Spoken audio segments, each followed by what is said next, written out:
Horlicks নিবেদিত।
তখন আমার মা ছিলেন না, বাবা সাহিত্য রসিক, পেশায় প্রকাশক।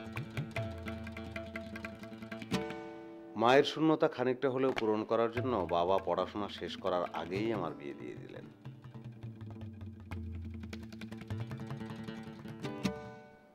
কন্যাটির নাম নির্ঝরিণী, সুন্দর নাম, আমি তাকে নির্ঝর। শ্বশুর মহাশয় কেবল তার কন্যার সুন্দর নাম দিয়েই ক্ষান্ত থাকেন নাই, তাকে বিদ্যালয় মহাবিদ্যালয়ের শিক্ষার বাইরের জ্ঞানদানেরও প্রভূত আয়োজন করেছিলেন বলে শুনেছিলাম।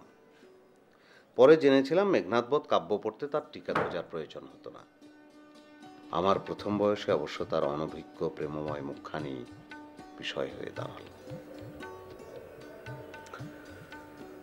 নির্ঝরিণী, তোমার নামটা খুব সুন্দর, খুব পোয়েটিক, ইমপ্রেসিভ। আর আমি? তুমি তুমি আমার সাচে গডেস। এই হরিশ, হরিশ বাবা, যাই দরজা খুলি। বাবা, বসো বসো বসো বসো। শোন, আমি সবকিছু ফাইনাল করে দিয়েছি, তুই 2-1 দিনের মধ্যে ব্যাগপত্র গুছিয়ে নে। কিসের ব্যাগপত্র? আমি তো শোন শোন, এই বিবাহের আনুষ্ঠানিকতা শেষ হওয়ার পর তুই হোস্টেলে গিয়ে উঠবি। অথরিটির সাথে আমার কথা পাকা হয়ে গেছে। কেন কেন বাবা? কেন মানে? হ্যাঁ, মানুষ সুযোগ পায় না আর তুই সুযোগ পেয়ে বলছিস কেন? হ্যাঁ, আরে বাড়িতে কি পড়ালেখার পরিবেশ আছে নাকি? আর এই যুগে উচ্চশিক্ষা ছাড়া কার কোনো দাম আছে? তোর মায়ের আশাটা পূরণ করার জন্যও তো তোর ল পড়াটা জরুরি। আমি চাই এই বছরই তুই ল পরীক্ষাটা দে। তার জন্যে তোর একটা পরিবেশ দরকার।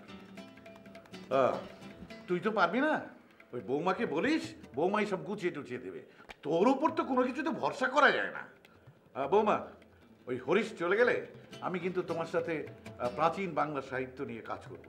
তোমার বাবার সাথে এই ব্যাপারে আমার কথা হয়ে গেছে। হ্যাঁ, ঠিক আছে?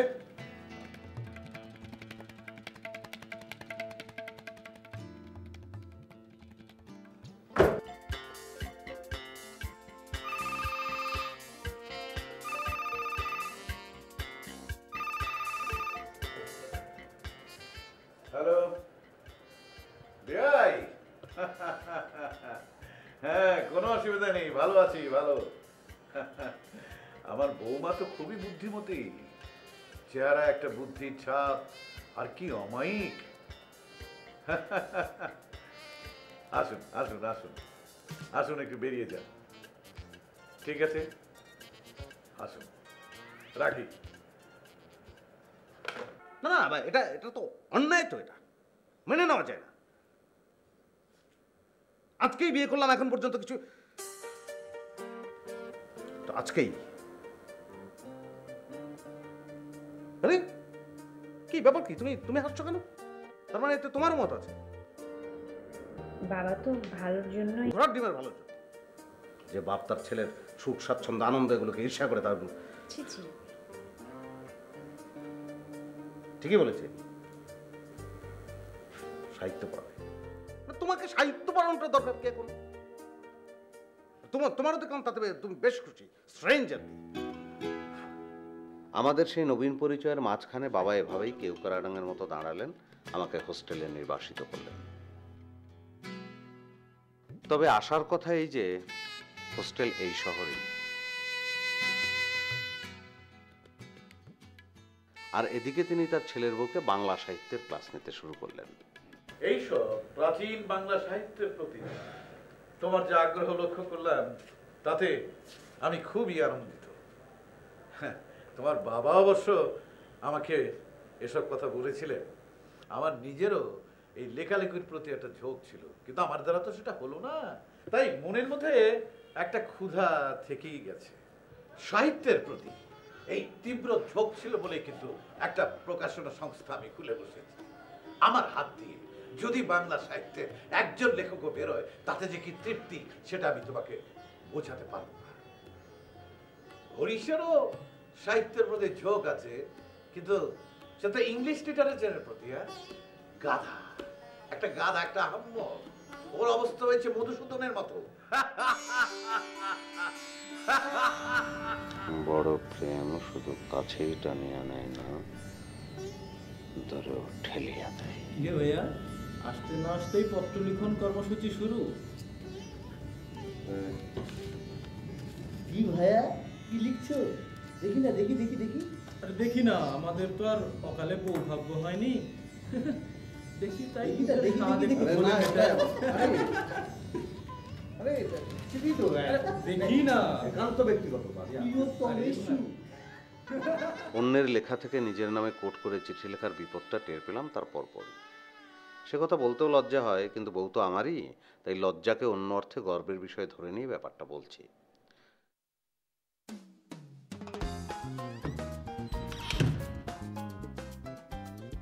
চিঠিটা পাওয়ার পর নির্ঝর কি লিখেছিল একটু ভূমিকা সহ শুনুন। তোমার চিঠি পেয়ে বড় আনন্দ লাগছে। আমাকে যে তুমি এত অনুভব করছো, সেটা আমার জন্য বড় সৌভাগ্যের। ঠিকই বলেছো তুমি, বড় প্রেম শুধু কাছে টানিয়া লয় না, দূরেও ঠেলিয়া দেয়। কিন্তু এই লাইনটা যে তোমার না, কবিগুরুর, সে কথা উল্লেখ করে দিলে ভালো হতো।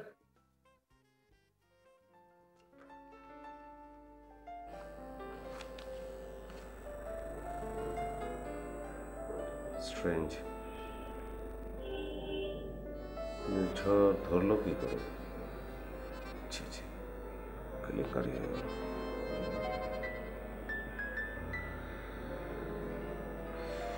বাংলা সাহিত্যে নির্ঝরের এত পড়াশোনা আর কি।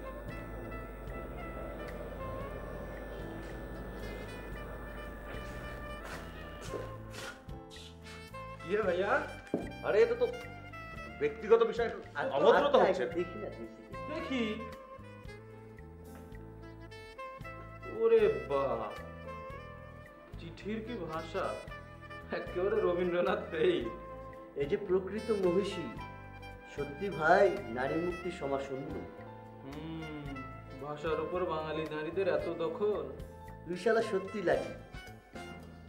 এ কি কোটেশন নিজের নামে চালিয়ে দিয়েছিস নাকি? কই দেখি। যা।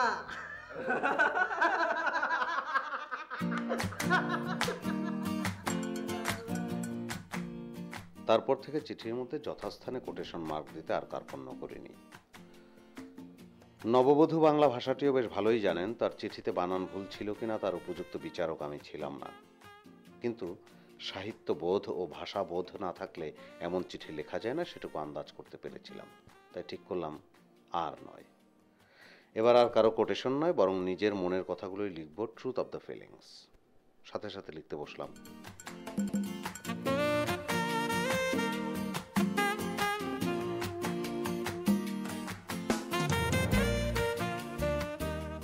সে চিঠির উত্তরেও নির্ঝর যা করলো তাতে আমার প্রেস্টিজ একেবারে পাংচার। ব্যাপারটা একটু খোলাসা করা যাক।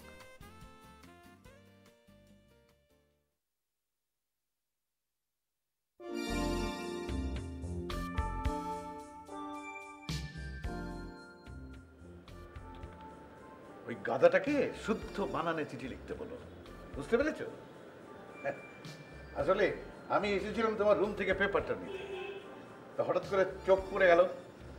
মানে আমার পেশাটা এরকম না যে ওই হাতে লেখা কিছু দেখলেই ওটাকে ম্যানুস্ক্রিপ্ট মনে হয়। দেখো দেখো কি করেছে, ভুল লিখতে ভুল করেছে। তারপর শুধু তাই নয়, জগদীন্দ্র লিখেছে দীর্ঘিকার দিয়ে। আশ্চর্য! আরে নিজের ভাষার উপর দখল না রাখলে চলবে? ওইসব ইংরেজি ফিংরেজি দিয়ে কিছু হবে না, এটাকে বলো। দেখে আমি এখন অফিসে যাচ্ছি, ওই তুমি কপাল কুণ্ডলটা পরে রাখবে। সন্ধ্যার সময় এই নিয়ে তোমার সাথে আমার বিস্তর আলোচনা হবে। ঠিক আছে বাবা। কি আমাকে ডিকশনারি থেকে চিঠি লিখতে বলেছে? বানান ভুল? আমার বানান ভুল? খুব ভালো তো, খুব ভালো। উনি তাহলে আজকাল ছেলের চিঠিও লুকিয়ে লুকিয়ে পড়ছেন। উনি তো জানেন না এখন SMS এর যুগ, চিঠি পিঠি কেউ লিখেই না। ঠিক। আমরা তবু চিঠি লিখে রোমান্টিকতার ঐতিহ্যকে ধরে রাখছি। একদম ঠিক। আর বানান বানান তো ভুল, বানান ভুল হতে পারে না? হতেই তো পারে। হতেই পারে। বানান ভুলের যে আবেগ যে বেশি, এটা তো লংগেনেসে বলে গেছেন। ও তুমি তো আবার এসব ওয়েস্টার্ন থিওরি টুরি বুঝবে না। না, বাবার সঙ্গে মোকাবিলা করতেই হচ্ছে, কিছু করার নেই। Hello hello.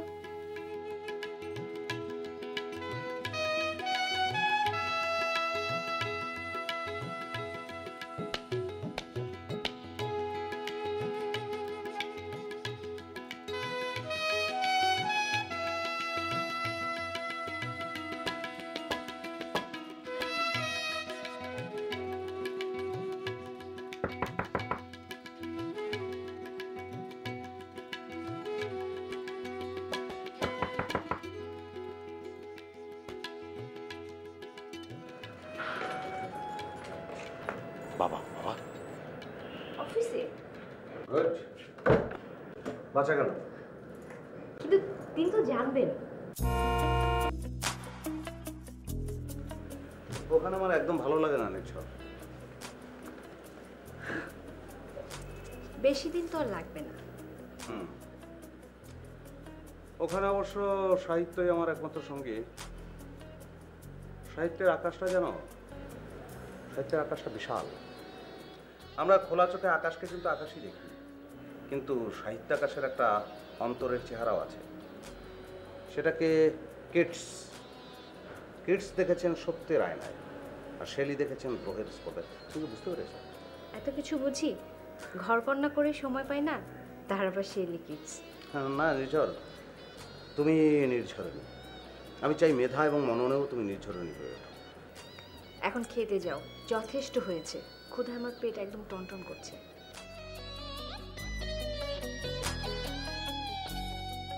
আচ্ছা নির্ঝর, তুমি কি আমাকে নিয়ে খুশি? মানে আমার প্রেম টেম এগুলো নয়, আমার প্রজ্ঞার জায়গাটা নিয়ে। কি বলবো, নিজেকে বড় অযোগ্য মনে হয়। না না, আমি তো তোমার চিঠি পড়ে একদম থ হয়ে গেলাম। কি চমৎকার বাক্যের ব্যবহার, কি চমৎকার ভাষা। Also proud of you. Thanks for your complement.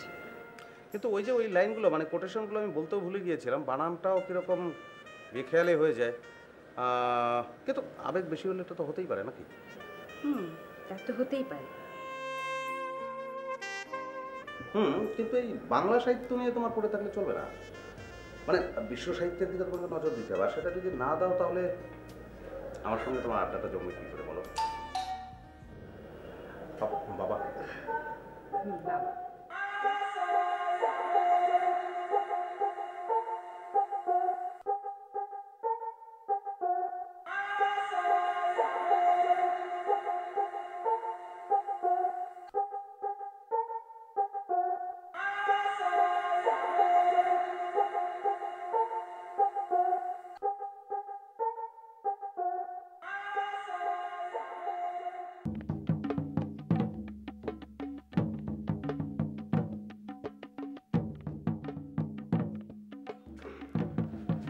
কি ব্যাপার জগদীন্দ্র,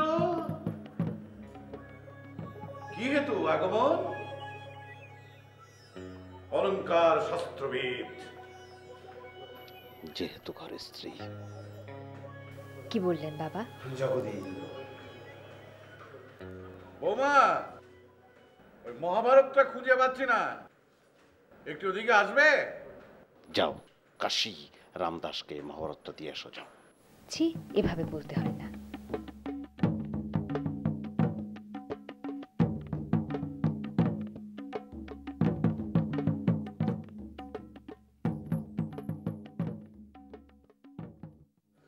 আমার অকর্মা পুত্রের খবর কি?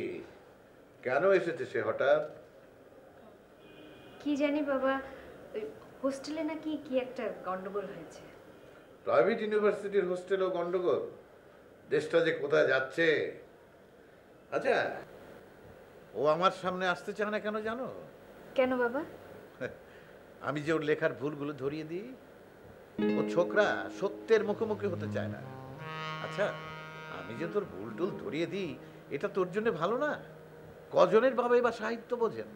হ্যাঁ, আরে কজনের বাবারই বা এত বড় প্রকাশনা সংস্থা আছে।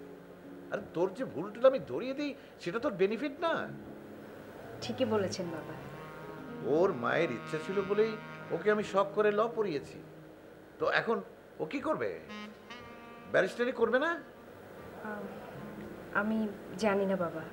লোক মুখে শুনছি আজকাল নাকি ও কিঞ্চিত সাহিত্য চর্চা করে। হ্যাঁ, আচ্ছা, বানানই জানে না, ও সাহিত্য চর্চা করবে কি? হ্যাঁ, তুমি কি কিছু জানো বৌমা? আমাকে কিছু বলেনি বাবা। কেন বলেনি কেন? তুমি ওর চাইতে বেশ ছোট, তাই বলে তোমাকে সে আন্ডার এস্টিমেট করে? না না বাবা, তা করবে কেন? হ্যাঁ, এখন সে লেখক বলতে যাচ্ছে, বানানই ঠিক মতো লিখতে পারে না। তোমাকে যে চিঠিপত্রগুলো লিখেছে না, সেগুলো তো লাইনে লাইনে ভুল। আমি গোপনে সেগুলোকে ঠিক করে দিয়েছি। আরেকটা কথা কি জানো, ওই মহামানবের বাণীগুলো তার নিজের নামে সে চালিয়ে দেয়। এগুলো পড়ে তুমি হয়তো ভেবেছিলে না জানি কোন মহামানবের সাথে তোমার বিয়ে হয়েছে। না বাবা, আমি ওরকম কিছু ভাবিনি। কত করে বলি, ক্লাসিক পড়, রামায়ণ মহাভারত এইগুলো পড়। না, সেগুলো সে ছুঁয়েও দেখবে না। শেলি আর কিটস, এই দুজন ছাড়া পৃথিবীতে কোনো কবি পয়দাই হয়নি জানো। বাবা, আমি এখন আসি তাহলে। বৌমা, বলুন। আমার কি মনে হয় জানো, তুমি নিজেকে লুকিয়ে রাখো। প্রকৃত জ্ঞানী মাত্রই তাই করে, শুধুমাত্র মূর্খরাই করে আস্ফালন। আনফর্চুনেটলি তোমার একটা চিঠি আমি পড়ে ফেলেছি। আহ, একটিও বানান ভুল নেই। কি অকৃত্রিম, কি সরল, কি চমৎকার আবেগ। হ্যাঁ, ওয়ার্ডসওয়ার্থ কি বলেছে জানো? Poetry is the spontaneous overflow of powerful feelings. এই গুণ তোমার আছে, তুমি লিখলে খুব ভালো করবে। আমার কেন জানি মনে হয় যে তোমার প্রথম গ্রন্থ আমার প্রকাশনার থেকেই বেরোবে। আমি এখন আসি তাহলে।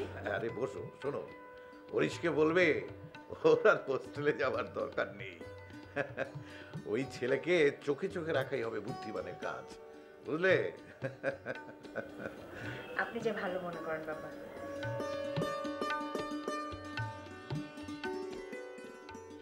এইভাবে বৃদ্ধ তার পুত্রবধূকে নির্বিচারে উৎসাহ দিতে দিতে সাহিত্যের দিকে ধাবিত করতে থাকলেন। Very bright women. আর ততদিনে আমি বাংলা সাহিত্যের একজন লেখক হয়ে উঠবার সাধনায় বেশ তৎপর।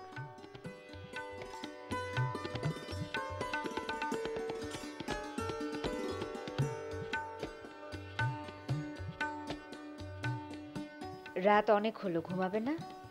ঘুমাবার কি উপায় আছে নির্ঝর? আমার গল্পের নায়ক শশী অকস্মাৎ চন্দ্রালোকে দেখতে পেল তার স্ত্রী নির্মলার কণ্ঠে একটি সাপ পেঁচিয়ে আছে। তুমি কি সত্যি সত্যি লেখা শুরু করে দিলে?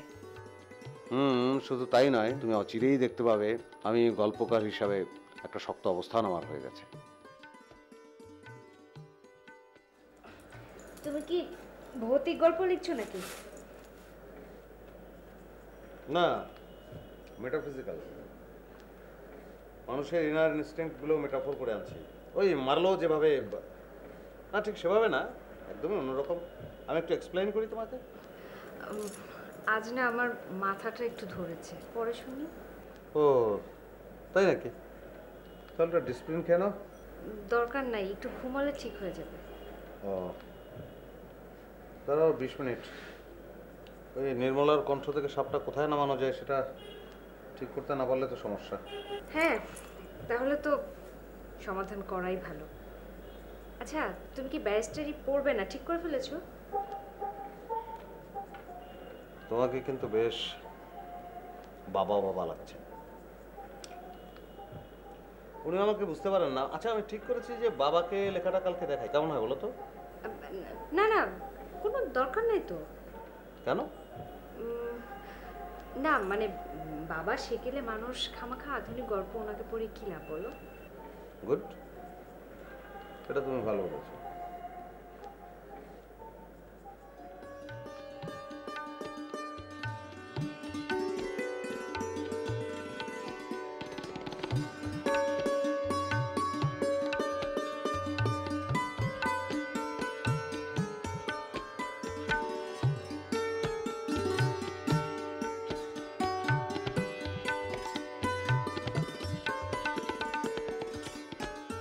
সাহিত্যের নেশা তুমি বুঝবে না নির্ঝর। যদি বুঝতে, তাহলে অমন করে ঘুমাচ্ছ কেমন করে?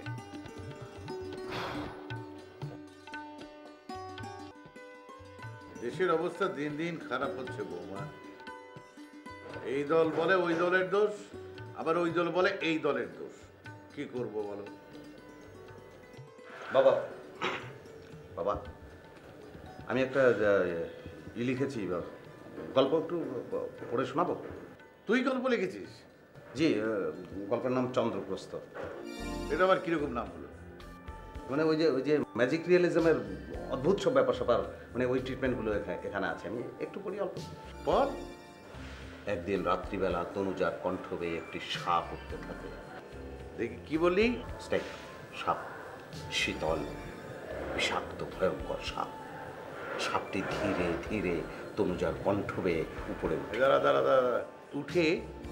সাপটা তনুজার কণ্ঠ বেয়ে উপরে উঠে যায়। উঠে? দেখি দেখি, দে। বাহ বাহ বৌমা, দেখো দেখো, এই যে ও উঠে মানে ওঠে, এটা যে ও দিয়ে লিখতে হয় সেটা ও জানে না, ও লিখেছে উ দিয়ে। ও ওটা তো ও হবে। সরি, আমি তাহলে আবার ঠিক করে নিয়ে আসছি। যে নিয়ে যা। কঠিন নাম দিলেই সাহিত্য হয় না, কঠিন বিষয়কে সহজ করে বলার নামই হচ্ছে সাহিত্য। হ্যাঁ বাবা, ঠিক।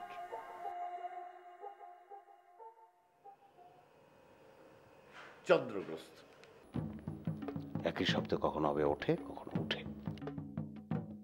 অদ্ভুত ভাষা। তনুজা কিছুই বুঝতে পারে না, কারণ সে ঘুমিয়ে আছে, সে দেখতে পারে না। বাবার কাণ্ডটা দেখলে? শুরুতে বানান ধরিয়ে দিলেন। বানান মানেই যে সাহিত্য না, এটা ওনাকে কে বোঝাবেন বলো? ওনার সার্টিফিকেট কি তোমার না নিলেই নয়? না, সেটা না, কিন্তু পিতা হিসাবে পুত্রের সৃষ্টিকর্মের প্রতি ওনার একটা গুড লুকিং থাকবে না, মানে আমি এটাই মানতে পারছি না। বানানগুলো একটু দেখে নিলেই তো পারো। মাস্টারে তো তুমিও পালাচ্ছ। বাবার আশেপাশে বেশি থেকো না, ওনার ছোঁয়াচ থেকে যেটা হবে না, মানে বউকেও যদি বাবা মনে হয় সেটা তো ভয়ঙ্কর হবে, তাই না? যে কথাটা বলতে এসেছি, বসো বসো। বসেই শুনতে হবে। বলো। সবিতার বিয়ে। ছবি কোন সবিতা? সবিতা আমার জেঠতুতো বোন, আমার আপন বোনের চেয়েও বেশি। তোমার মনে নেই?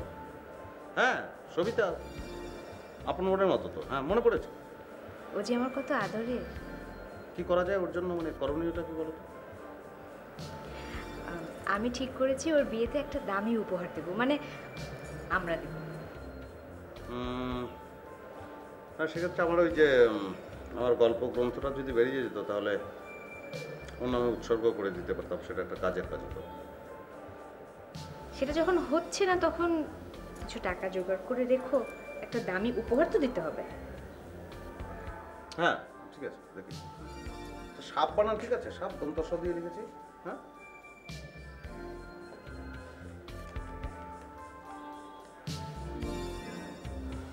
শশী, শশা বানান মূর্ধন্য স দিয়ে, শশী আবার দুটোই কালো বর্ষ দিয়ে।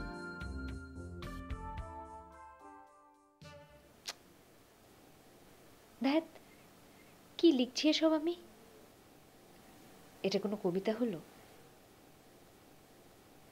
কিন্তু সবিতাকে আমি একটা কবিতা দেবই, কবিতা না হোক আমার অন্তরের কথামালা।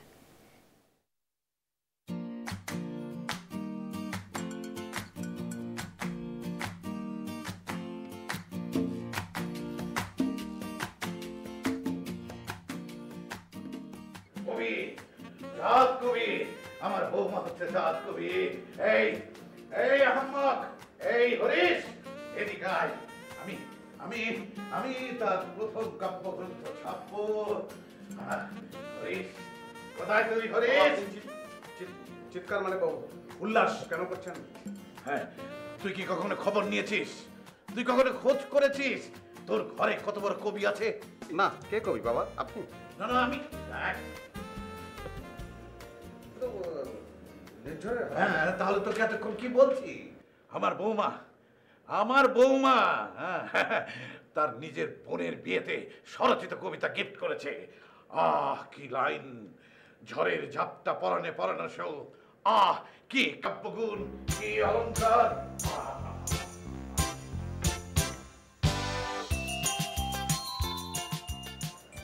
বাবাকে আমি এমনিই বলেছি, আরেকজনের কবিতা নিজের বলে চালিয়ে দিয়েছি। না না, আমার পড়াশোনা তো কম না, মানে এরকম কোনো কবিতা কোথাও পড়েছে বলে তো আমার মনে পড়ে না নিশ্চয়। তুমি যে কি বলো না, সবার সব কবিতা মনে থাকে। মানে ওই কবিতাটা তোমার লেখা না নির্ঝর?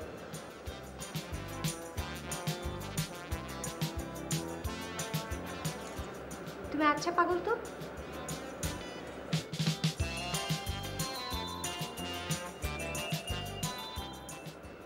নিজের সুনামের জিনিস শুধু শুধু নিজের খোয়াতে যাব কেন? আমি কবিতা লিখবো আমি? ইস, নির্ঝর কি আমার কাছে কিছু লুকোচ্ছে? এই কবিতা কি আসলেই ওর লেখা? এত চমৎকার লেখা নির্ঝরের। বাবা আমার স্ত্রীর লেখা তার প্রকাশনা সংস্থা থেকে প্রকাশ করতে চেয়েছিলেন।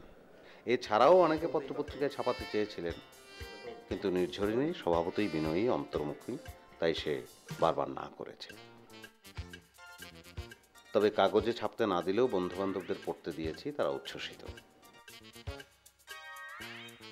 ক্রমেই বন্ধু মহলে নির্ঝরের প্রসঙ্গে আলাপ বাড়তে লাগলো, এমনকি আমার পরিচয়ও যেন ব্যক্তিত্ব সংকটে পড়ে গেল। এর মধ্যে খবর পৌঁছালো নির্ঝরের জ্যাঠতুতো বোনের জামাই নাকি বর্বর ধরনের, পাড় মাতাল, বউকে ভীষণ নির্যাতন করে। আপনি কি বলতে চাইছেন? না ওই আপনার যে স্ত্রী আছে, মানে মানে বউয়ের সঙ্গে এরকম আচরণ করবেন না। আপনার কথায়? না, ওর ওর মানে ওর বোন, আমার স্ত্রী, ওই অনুরোধ করেছিল, ওই বলতো, কিন্তু আমি বললাম অসুবিধা কি তাতে?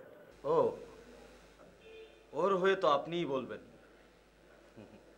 শুনি তো কথা, বউয়ের কথা মতোই চলেন। নিজের বুদ্ধিটা কাজে লাগান, বুঝছেন? নিজের ব্রেনটাকে কাজে লাগান। তাই নাকি? এই কি বললেন আপনি? ঠিকই তো বলেছি। আমি আর যাই করি, নিজের বউয়ের কথা অন্যের দাঁড়ে দাঁড়ে বলে বেড়াই না। না কেন? আপনি আপনি আপনার স্ত্রী তো সে। রবিশ। ওকে,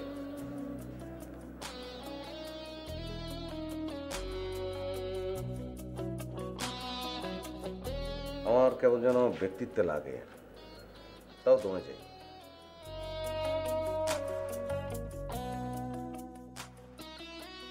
তার কয়েকদিন পর একটা চিঠি এলো।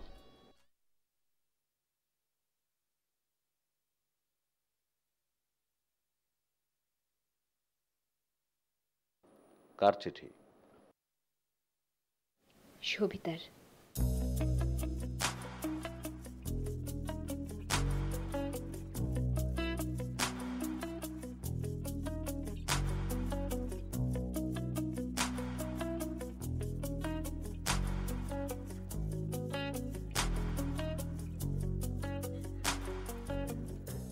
এর কয়েকদিন পর নির্ঝর আমাকে একটা বিষয় যখন সেভ করতে গেল, তখন আমার স্ত্রী সম্পর্কে একটা মিশ্র প্রতিক্রিয়া হলো আমার মধ্যে। ব্যাপারটা এরকম। নমস্কার। নমস্কার। নমস্কার, বসো।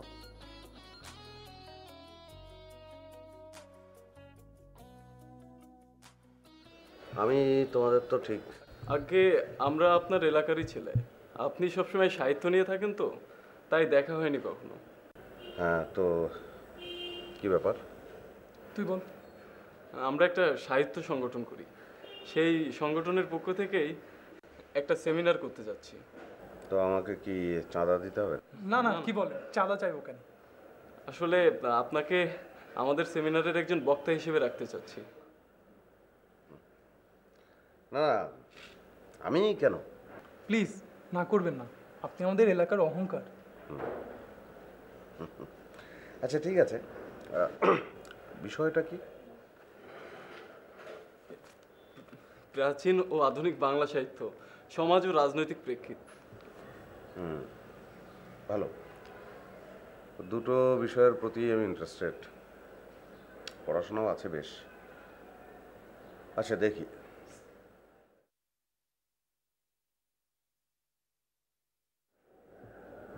এক মিনিট।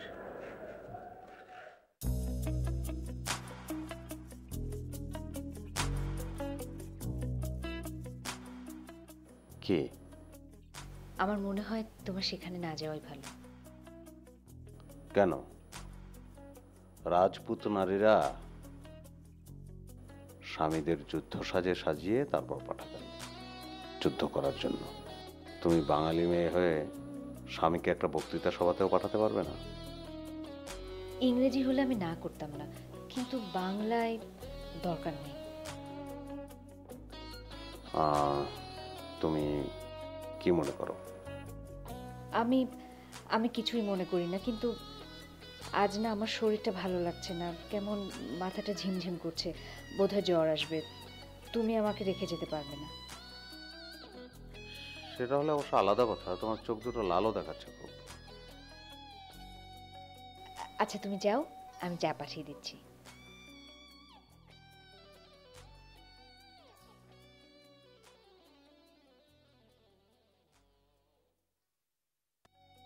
আচ্ছা তুমি যাও, আমি চা পাঠিয়ে দিচ্ছি।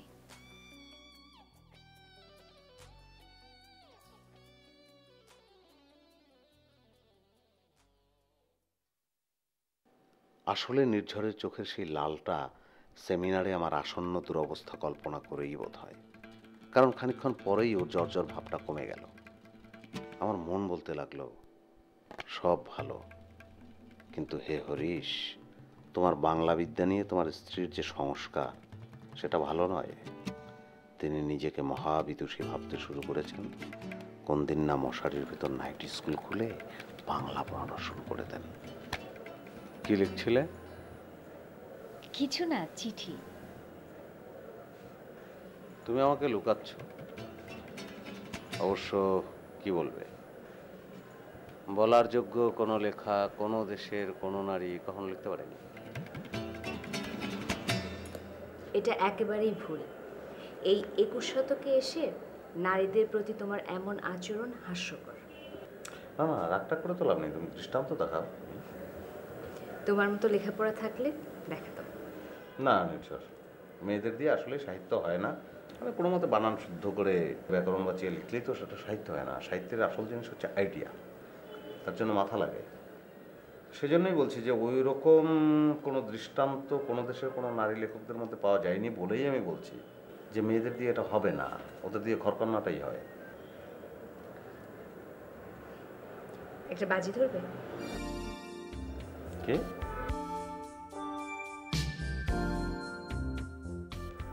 এই বিজ্ঞাপনটা দেখেছো? গল্প লেখার প্রতিযোগিতা। আমরা দুজনেই গল্প লিখব, তুমিও পাঠাবে আমিও পাঠাবো, দেখি কারটা ছাপা হয়। তুমি তুমি গল্প লিখবে? চ্যালেঞ্জ?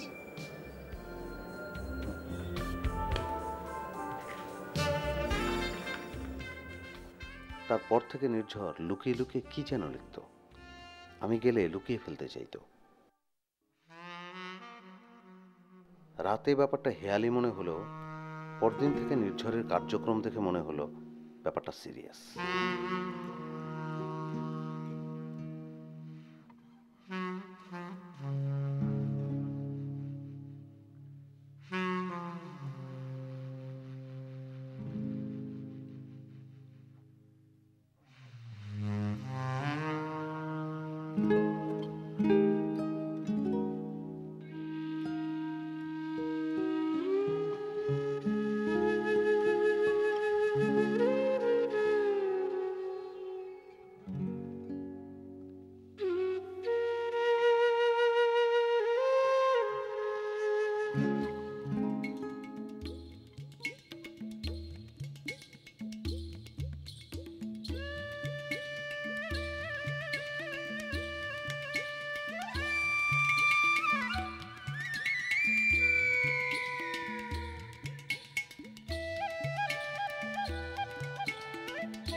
আমারও মনের মধ্যে কেমন একটা চাঞ্চল্য তৈরি হলো, জিততেই হবে।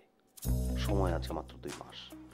ডারউইন থেকে শুরু করে স্যামুয়েল বেকেট, বঙ্কিম থেকে শুরু করে আধুনিক গল্পকারদের উপন্যাস গল্প জোগাড় করলাম, যেন যুদ্ধের সকল সরঞ্জাম নিয়ে চ্যালেঞ্জ মোকাবেলায় প্রস্তুত।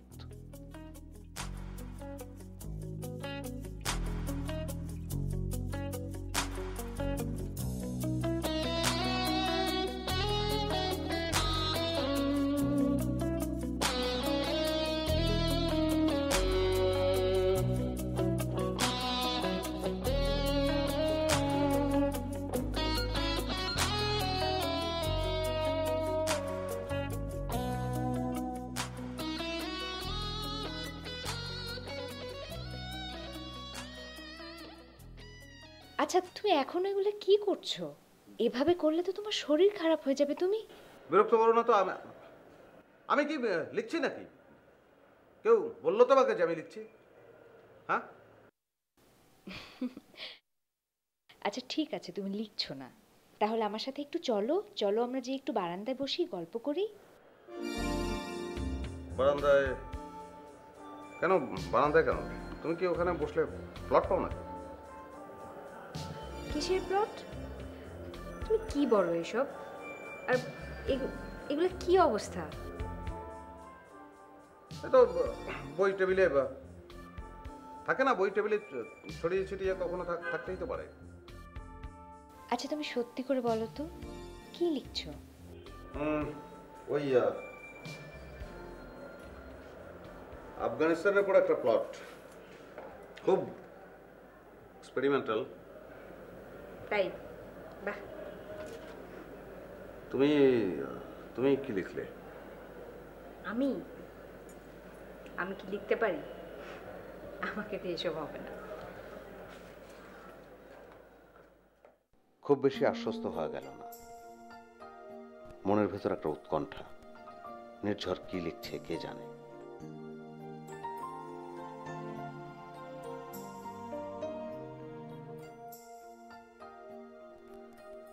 লেখা পাঠিয়ে দিলাম দুজনেই।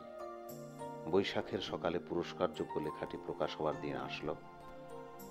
আমার মনের ভেতর খুব বেশি শঙ্কা না থাকলেও দিনটি যখন চলে এলো মনটা কেমন চঞ্চল হয়ে উঠল। ধীরে ধীরে বাড়িতে প্রবেশ করে দেখি, আহা, নিশ্চয়ই পত্রিকা আমার গল্পটা ছেপেছে। আর বেচারির আগে দুঃখে মায়াও লাগছে।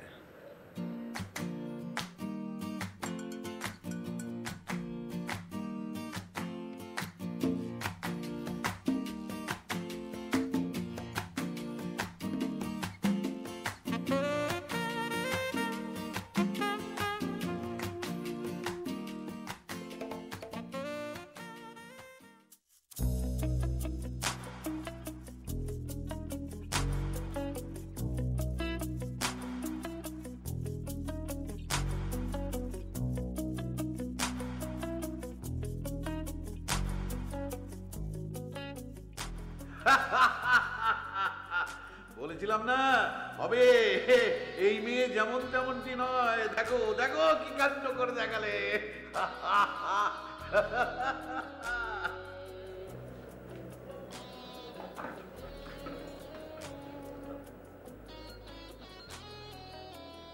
আচ্ছা, যে খাতাটা তোমার লেখাগুলো আছে সেটা কোথায়? কেন, কি করবে তুমি সেটা দিয়ে? আমি ওগুলো ছাপতে দেবো। ইস, ঠাট্টা হচ্ছে। না না, ঠাট্টা না। তুমি সবিতার সাদামাটা কাহিনী নিয়ে যে গল্পটা লিখেছো সাধারণ, এবং আমি জানি যে ওই খাতায় আরো অনেক অসাধারণ গল্প আছে। কোথায় বলো খাতাটা? আমি জানি না। না না, জানি না বললে তো হবে না। খাতাটা কোথায় আমাকে বলো।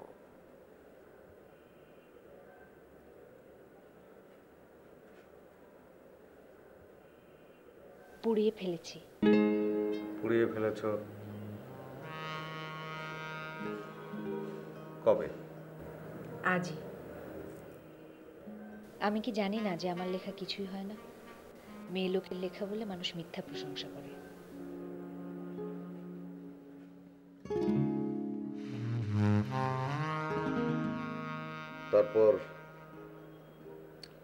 তারপর থেকে আসলে শত চেষ্টা করে ওকে দিয়ে এক লাইনও লেখাতে আমি পারিনি। অদ্ভুত। হ্যাঁ, একটা সত্য কথা বলি, আমার অনেক লেখা কিন্তু এখনো নির্ঝরই ঠিকঠাক করে দেয়। তাই নাকি? হ্যাঁ। উনি নিজে কিছুই লেখেন না? না। Sorry sorry. আদাব। আদাব। আমি আর না এসে পারলাম না। অনেকক্ষণ ধরেই আপনাদের কথা শুনছিলাম, বাধ্য হয়ে আমাকে ইন্টারাপ্ট করতে হলো।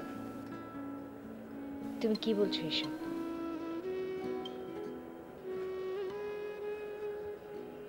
কেন, আমি কি খুব মিথ্যে বললাম? শেষ কথাটা কি বললে? আমি তোমার লেখা ঠিকঠাক করে দেই? তাই তো। বেশি বাড়াবাড়ি করলে আমি কিন্তু বাবার ওখানে চলে যাব।